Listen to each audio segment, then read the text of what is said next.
दोस्तों नमस्कार। आज दिल्ली में इंडिया अलायंस की चौथी बैठक होने जा रही है। 3 बजे कांग्रेस पार्टी ने इसको कॉल दिया है। कांग्रेस के राष्ट्रीय अध्यक्ष और सबसे वरिष्ठ नेता मल्लिकार्जुन खड़गे की पहल पर ये आज बैठक होने जा रही है। नीतीश कुमार की पहल पर यह सिलसिला पटना से शुरू हुआ था। पटना के बाद बेंगलुरु में बैठक हुई, जो कांग्रेस पार्टी की अपनी सरकार बनने के बाद। फिर शरद पवार और उद्धव ठाकरे के संयोजन में मुंबई में बैठक हुई और मुंबई में ही इस अलायंस का नामकरण हुआ था। इंडिया अलायंस ये बना था। वहां से आगे चल करके जो चीजें होनी चाहिए थी वो प्रक्रिया रुक गई थी। जब 5 राज्यों के चुनाव आए तो उसमें कांग्रेस पार्टी बिजी हो गई और इसको लेकर के नीतीश कुमार ने तंज भी कसा। जब एक बैठक हुई और उस बैठक में सवाल पूछा गया नीतीश कुमार से, तो उन्होंने कहा कि कांग्रेस पार्टी तो बिजी है, उसे इंडिया अलायंस की कोई चिंता नहीं है। लेकिन क्या वास्तव में कांग्रेस पार्टी को चिंता नहीं थी या उसकी कोई और स्ट्रेटजी थी? जो जानकार हैं वो बताते हैं कि कांग्रेस पार्टी ये चाहती थी कि इन 5 राज्यों के चुनाव में अगर कांग्रेस पार्टी शिद्दत के साथ लगती है और चुनाव जीतती है तो जाहिर तौर पर नैरेटिव विपक्ष के पक्ष में बनेगा और इसका फायदा इंडिया अलायंस को मिलेगा। हालांकि जो उसके घटक दल हैं वो ये कहते हैं कि कांग्रेस पार्टी का ये अहंकार था और कांग्रेस पार्टी अगर इन राज्यों में बड़ी सफलता अर्जित करती तो फिर उसकी अहमन्यता कहीं बीच में आती। और कुछ लोग तो यहां तक मानते हैं कि ये ठीक हुआ, अब इंडिया अलायंस ज़्यादा मजबूत बनेगा और कांग्रेस पार्टी बहुत हठ धर्मिता नहीं दिखा पाएगी। और कांग्रेस पार्टी से मुराद मेरा ये है कि जो बहुत सारे प्रबंध तंत्र में हैं उसमें तो ऐसे लोग जो सलाह देते हैं कई बार अपने आला कमान को, वो अब कम से कम बैकफुट पर होंगे। राहुल गांधी और मल्लिकार्जुन खड़गे पहले से ही प्रयास कर रहे थे। जितनी जानकारी मिली है कि वो तो मध्य प्रदेश में भी चाहते थे कि अखिलेश यादव को कुछ सीटें दी जाएं, छत्तीसगढ़ में कुछ सीटें दी जाएं और ये चुनाव इंडिया अलायंस लड़े। लेकिन वहां पर जो छत्रप थे, चाहे कमलनाथ हो, भूपेश बघेल हो या अशोक गहलोत हो, इन लोगों ने दरकिनार किया और दरकिनार का नतीजा ये हुआ कि अखिलेश यादव के साथ बहुत तलखियां भी हुई। कई बार अपशब्दों का प्रयोग हुआ दोनों तरफ से। कमलनाथ ने उन्हें जानने पहचानने से इनकार कर दिया, कौन है अखिलेश बखलेश ये कहा। तो अखिलेश यादव मध्य प्रदेश में बीजेपी के बजाय कांग्रेस को हराने के लिए उतर गए। उन्होंने कहा कि कांग्रेस और बीजेपी एक ही जैसी पार्टी है। इस दरमियान जो बदमजगी उपजी, क्या वो आज की बैठक से दूर होगी? हालांकि इसके संकेत पहले से ही मिलने लगे। जब डिंपल यादव ने कहा कि इंडिया अलायंस अपनी जगह पर मजबूत है, उसको लेकर के कोई सवाल नहीं है, इधर अखिलेश यादव का भी स्वर बदला है और वो बड़ी शिद्दत के साथ इंडिया अलायंस के साथ खड़े हुए हैं। और मुझे लगता है कि एक कांग्रेस पार्टी ने एक और बड़ा संदेश दे दिया, कमलनाथ को बर्खास्त किया।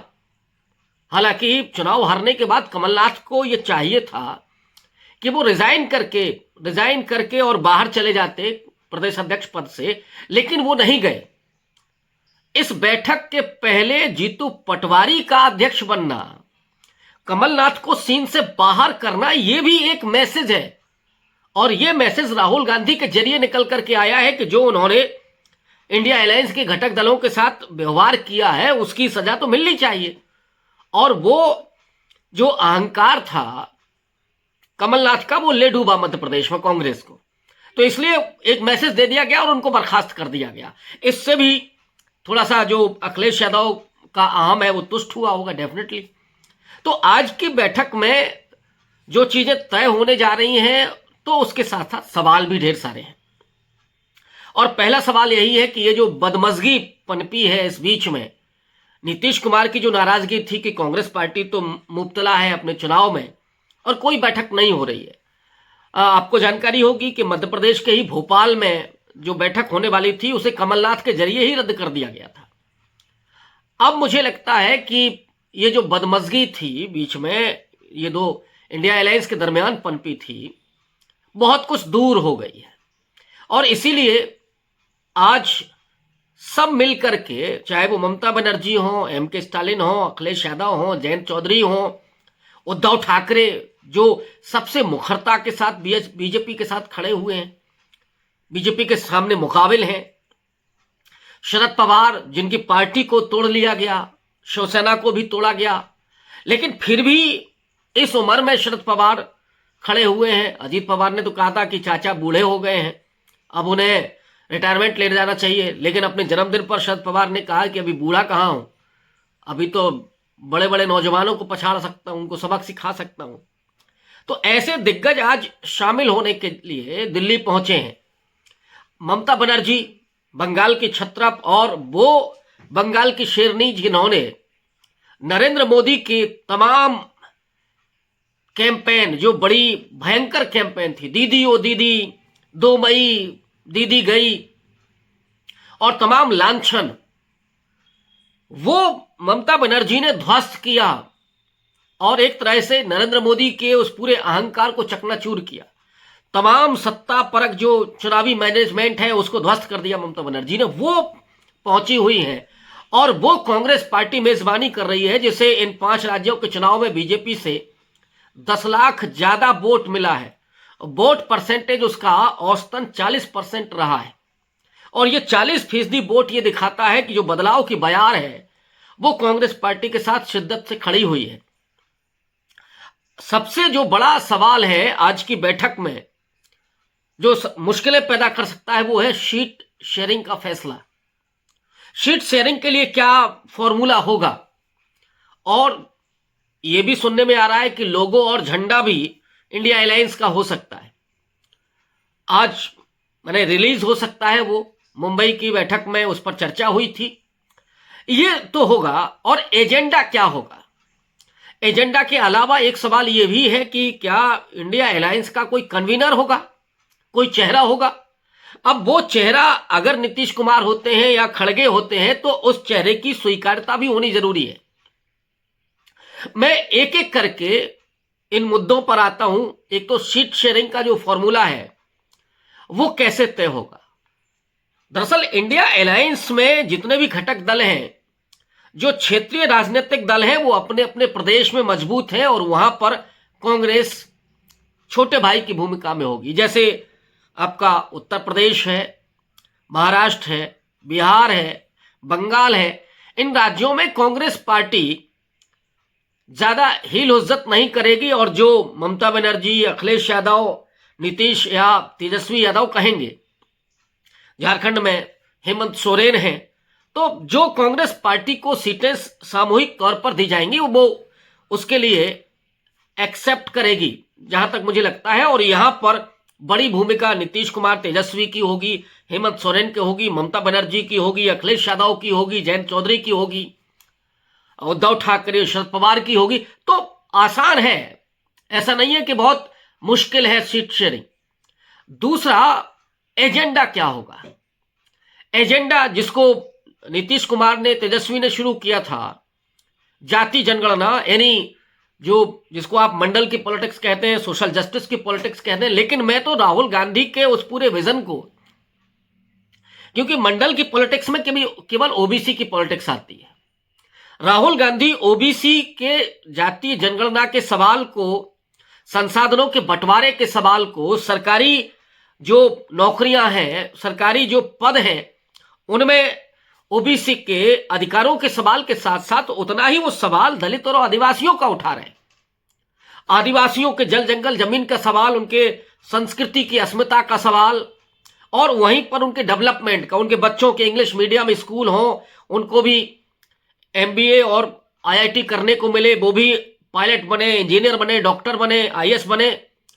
ये ख्वाब वो आदिवासी, जो सबसे कमजोर तबका है इस देश का, और जिसको राहुल गांधी कहते हैं कि देश का पहला मालिक है, वो दलित जो सबसे ज्यादा जूझ रहा है आज की तारीख में, इस हिंदुत्व की फांसीवादी सत्ता के सामने सबसे ज्यादा मुखरता के साथ लड़ रहा है, वो दलित, जिसके लिए अंबेडकर ने सीधे तौर पर कहा था कि कभी हिंदू राष्ट्र बनता है तो सबसे बड़ी आपदा वो दलितों के लिए साबित होगा। इसलिए वो इस चुनौती को समझते हुए हर मोर्चे पर लड़ रहा है, अपमानित भी हो रहा है, और लाठियां खा रहा है, गोलियां खा रहा है, तो वो दलित और उसके आत्मसम्मान का सवाल, उसके अधिकारों का सवाल, उसके रिजर्वेशन को बढ़ाने का सवाल और उसे राजनीति में प्रतिनिधित्व देने का मुद्दा, संगठन में जगह देने का ये सवाल, ये राहुल गांधी लगातार उठा रहे हैं।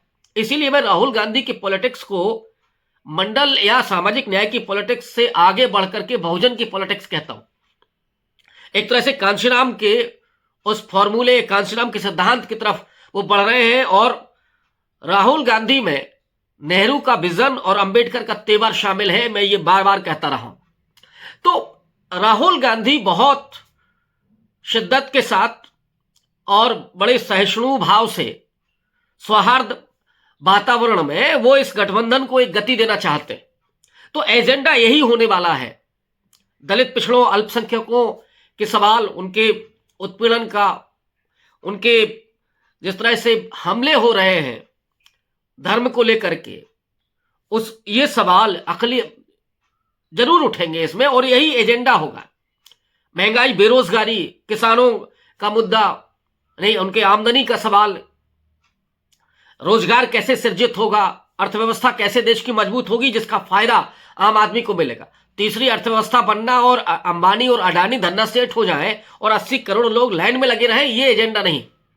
वितरण कैसे होगा, समान वितरण, तो ये एजेंडा होगा इस अलायंस का। अब अंतिम जो सवाल है वो है कि इसके कन्वीनर कोई होगा क्या। नीतीश कुमार को लेकर के बिहार से आवाज आ रही है कि उन्हें कन्वीनर बनाया जाए। पिछले मुंबई बैठक में जानकारी मिली थी कि ममता बनर्जी ने उनके नाम को लेकर के वीटो लगा दिया था। वो नहीं चाहती हैं कि कोई कन्वीनर बने, कोई चेहरा बने।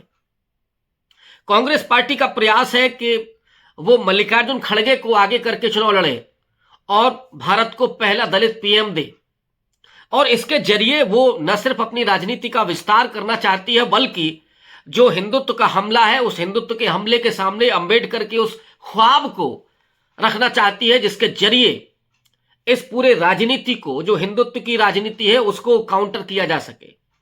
तो अब देखना यही है कि नीतीश होंगे कि खड़गे होंगे, और उनकी स्वीकार्यता भी बेहद जरूरी है। डेफिनेटली अगर कोई चेहरा होता है, और उसमें मुझे जो लगता है कि खड़गे चूंकि बहुत सीनियर हैं, उनके नाम पर हो सकता है कि ममता बनर्जी भी मान जाए कि नीतीश कुमार को लेकर के वो वीटो कर रही हैं। लेकिन जो भी चेहरा बनेगा, अगर चेहरा बनता है तो उसकी स्वीकार्यता जरूर होगी, या फिर चेहरा बनेगा ही नहीं, एजेंडा ही चेहरा होगा। तो आज देखते हैं क्या होता है, हासिल क्या होता है इस बैठक में। बहुत शुक्रिया, धन्यवाद।